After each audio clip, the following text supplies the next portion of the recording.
Well, happy St. Patty's Day, everyone, or soon to be St. Patty's Day.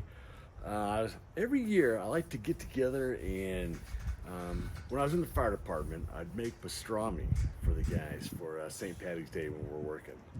And it was a process where I'd take a nice brisket and I'd brine it and I'd flip it over, twice a day for a week, 10 days. We always get a nice big old brisket and do it too. And on the off days, I'd have the other shift come in, or they would flip it for me and everything. But then we'd celebrate on St. Patty's Day. We'd make these big old Reubens, big old sandwiches with coleslaw in them, or sauerkraut, or rye bread, or whatever we wanted. I mean, sourdough was always a favorite of mine. But we make these delicious sandwiches. And I thought I'd put a little recipe together for you and show you how I cook up that brisket. First brine it, and then we'll cook it up, and I'll just throw it on my Blackstone griddle and make this delicious St. Patty's Day brisket pastrami sandwich. So here it goes. Tell me what you think. Hey everybody, Red here, and picked up this brisket here at Costco. It's a smaller one. It's not your 18, 20 pounder. It's a 8.5 pounder. So I'm like, yeah, let's grab that, and it's a choice cut, but it looks really good. It was really even around it. So I grabbed that thing and I'm like, that's the perfect brisket for pastrami. So being it's just basically me and my wife and daughter don't really like. My son loves it, so just a couple of us eating it. But giving a quick shot of the trim here. Nothing too fancy. I always cut off that big old thick, fat chunk on the side there. You'll see. I kind of speed it up here, but you've all seen the trimming videos. I don't do a ton of trimming on this one. It was a really nice cut of meat. I do save that tallow though, or that beef fat to make tallow. I just smoke it along with separate pan along with the brisket. So when I wrap it, it's right there with me. So it always works out well. And plus it's nice and smoky flavored too from being in that in the cook so far. But yeah, just trimming it up, rounding it off. It's looking pretty good already. So just kind of some shots of it there.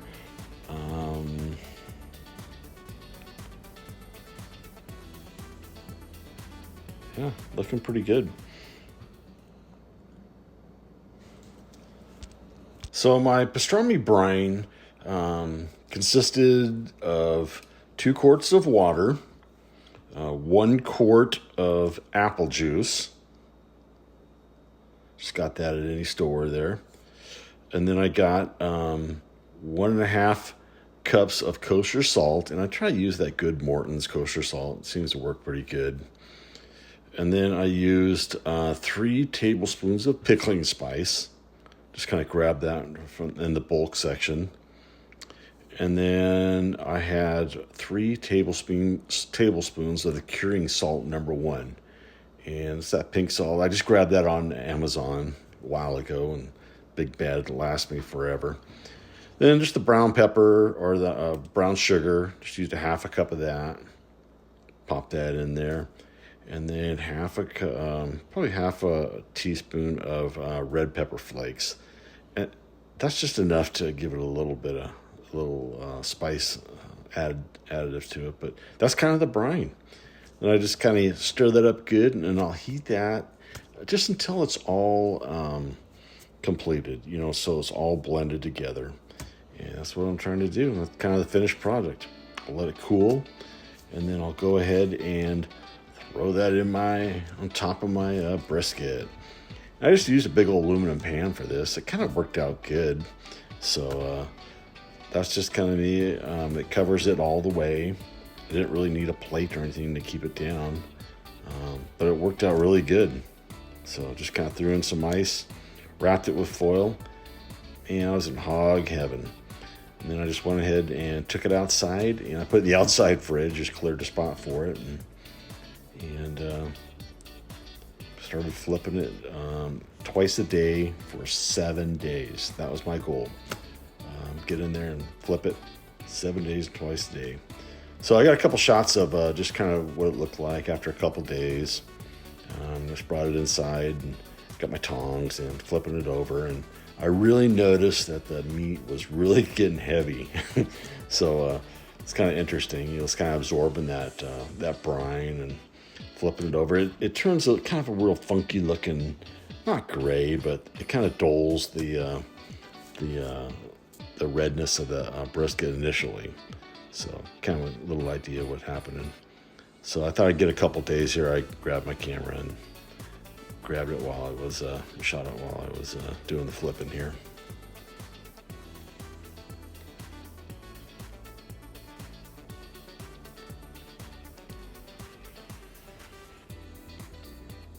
If you look at it, it's pretty brittle too. It's not real loose and limber like it normally is. I got up early on the 8th day, Saturday morning, and just started lighting my fire. I got my offset smoker here going and got a nice little fire going. Plan was smoking it for 12 hours or so till I got to 204 on the temperature. So got it fired up pretty early. It's probably 6 or 7 in the morning here in Washington State. Nice little sunrise. But here's my ingredient list. Or should I say my seasoning rub. But it starts out with 2 tablespoons of coarse black pepper, 2 tablespoons of coriander seeds, 1 tablespoon of garlic powder, 1 tablespoon of mustard seed, 2 tablespoons of smoked paprika, and 2 tablespoons of brown sugar, as you can see there. And then got it all, kind of mixed it together, and I'll throw it in my little shaker bottle. And it's just one that I kind of keep around and use from all, my personal rubs or my personal seasonings that I'll put together. And then I'll take the little funnel off and just shake it up real good and start applying it on my brisket. So I dried it all off, throwing that seasoning on liberally. On this one, I want to make sure that I just get it on nice and complete. I'll get it all over the sides, get a nice thick coating on the top and on the bottom. And you know what? I even forgot to mention that I rinsed this thing off too. I cut off a little piece and I fried it up in a pan just to taste it. And it was fairly salty, and I like it pretty salty, but I went ahead and rinsed it real good and then took a little piece off, and I think that was pretty good for what I like anyways. But just kind of finishing up that side here and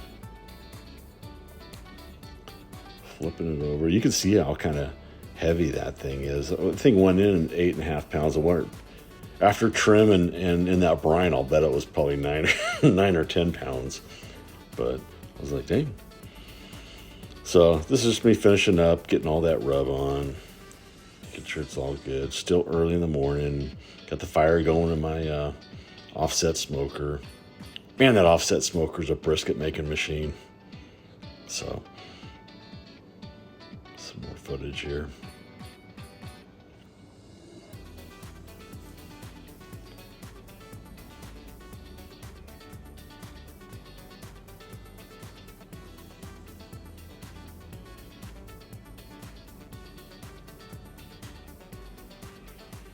And I'll put this thing in fat cap up.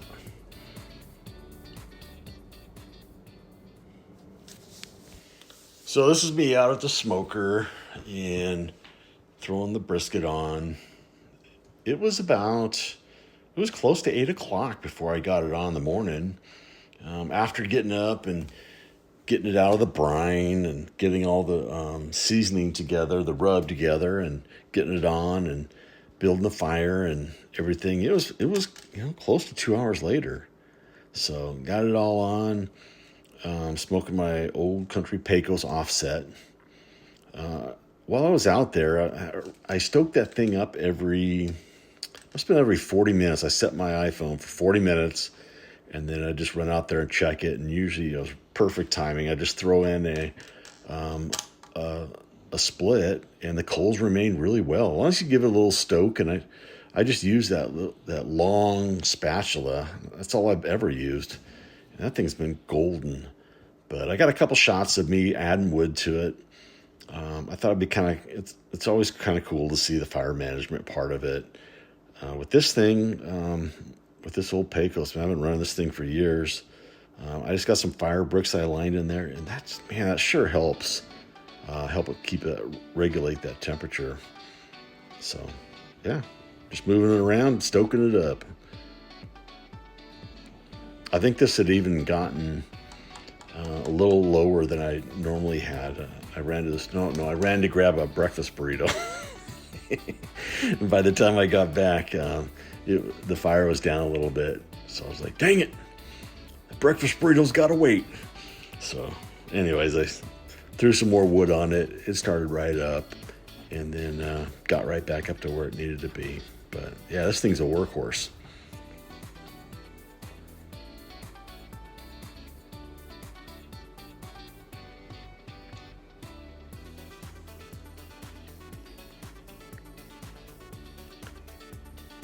There you go. Looks like the temp's right at 250. A couple hours into it here. Yeah, it's coming along good. You can see kind of the rain dripping. The weather wasn't cooperating too well in Washington here. Like smoking in the rain. The spray I'm using is kind of 50-50 Worcestershire and water. So just kind of mix that up a little bit, and then after 3 or 4 hours, and once everything got set, I was able to spray a little bit. So added another split to it. The cold bed, once you stoke it with that spatula and just break it up a little bit, and the coals, they stay on the top, and I never had to empty that ash bin at all. So it's kind of nice. But here's just some more footage of the fire management and keeping that thing going.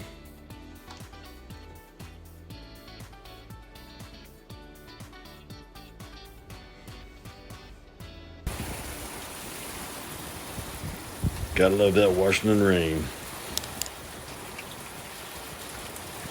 So at this point, it had been about 11 hours, and it was already dark again. I was at about 165, 170. So I brought it in. I was going to wrap it in my butcher paper, but I went to pull the butcher paper out, and only about 12 inches of it came out. And I was like, dang it. So I quickly made a aluminum foil one here. I kind of put the two sheets together and married them together like that. And hey, got to do what you got to do, right? So by this time, it was pretty late. It must have been 7 or 8 at night. So just wrapped it up here. Used the official Texas crutch. And just wanted to show you how it looked before I threw it back on for another couple hours.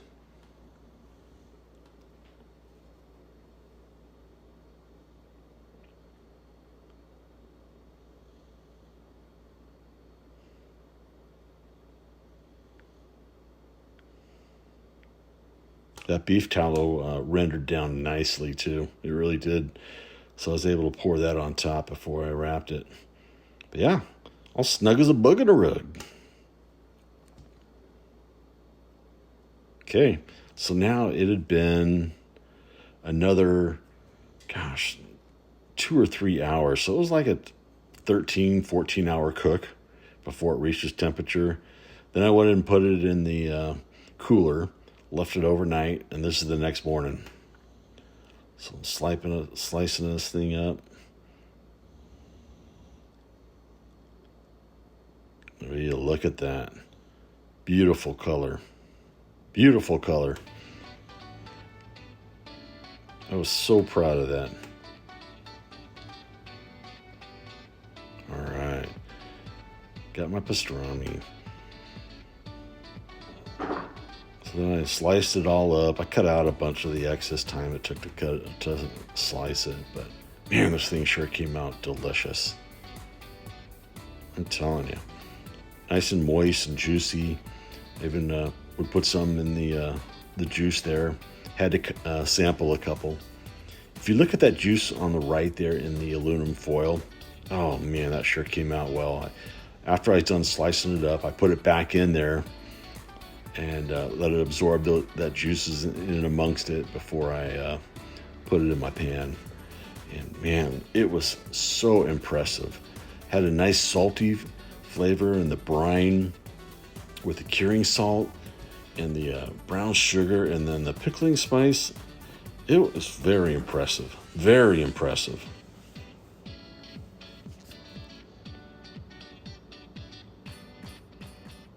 Yeah. Once I tasted a couple, I just so it's finally dinner time next day, Sunday.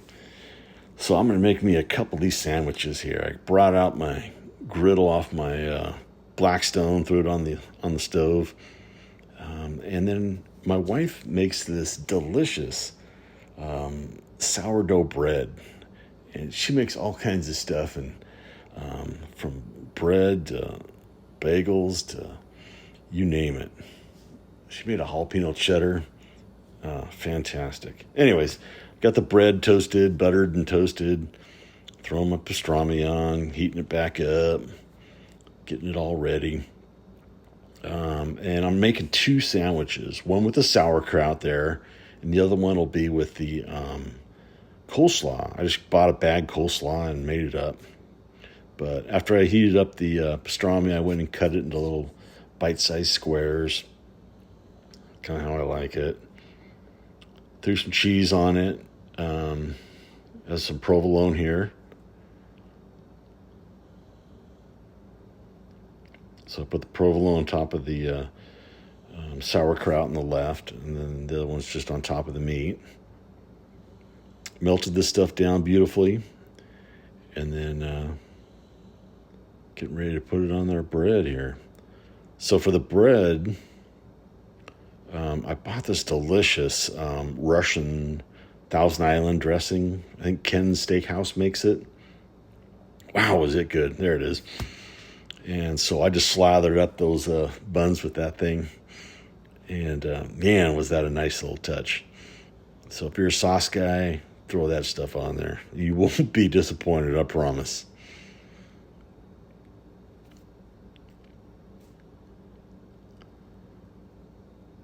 There we go. So this one's the sauerkraut. So put it on this sandwich here.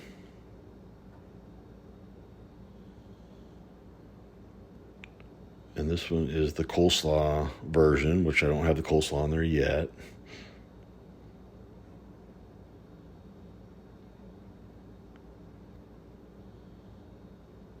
There we go.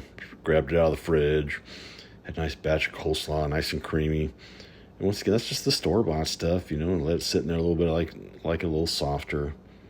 But wow, look at that.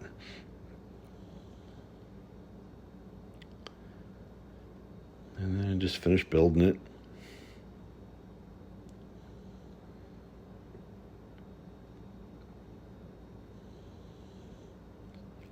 Same with the sauerkraut.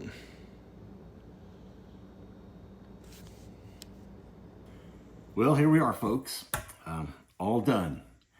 Got our pastrami made. We brined it for 7 days.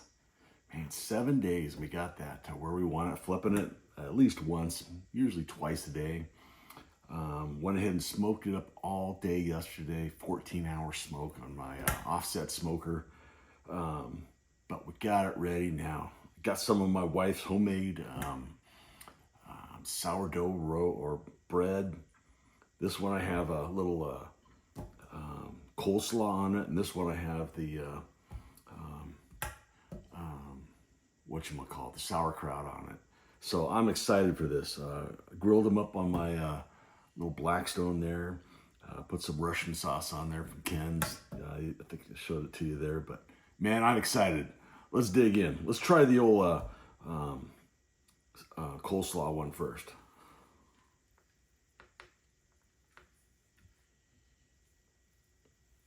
Look at that, baby.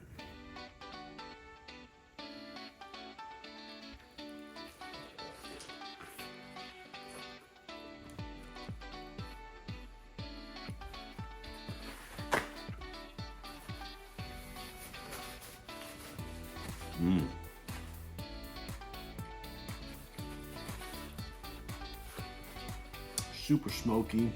That pastrami taste is so fantastic. It's hard to beat that recipe. It really is. that comes through with that sourdough and that Russian sauce and the creaminess of that coleslaw. Wow, that's a really good sandwich. That one's hard to beat.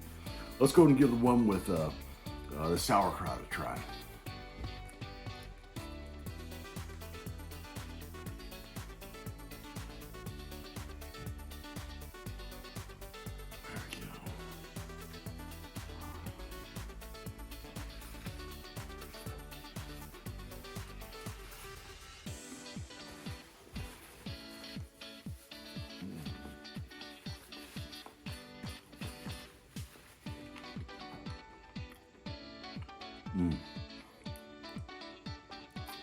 I tell you, there's nothing like a Reuben with a sauerkraut.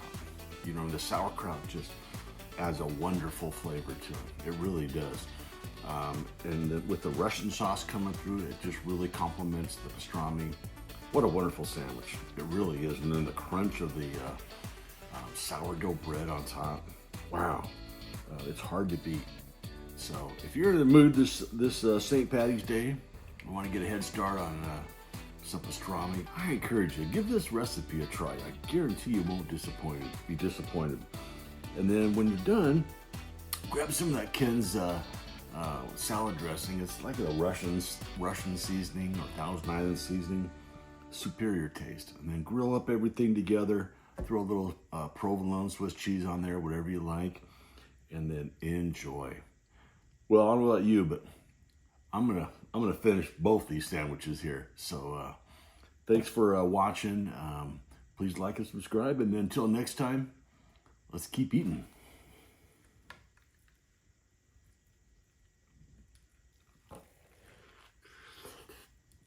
Mm.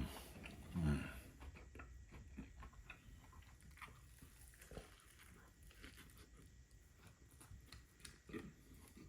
Mm.